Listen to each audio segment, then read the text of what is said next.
И по 106 години од смртта на најголемиот македонски револуционер и идеолог Гоце Делчев, се уште траат дискусиите кај историчарите и експертите за расветлувањето на неговото убиство.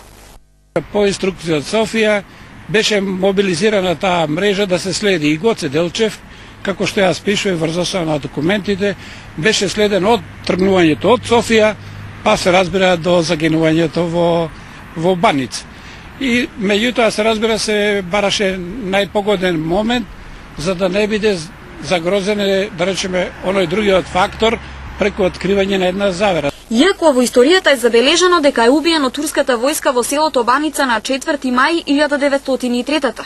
Историчарот Михајло Миновски објави труд во кој по долги истражувања утврди дека смртта на Делчев не била случајност или акција на безбедносните сили на османлинската држава за негово ликвидирање, туку предавство од Врховниот македонски комитет од Софија.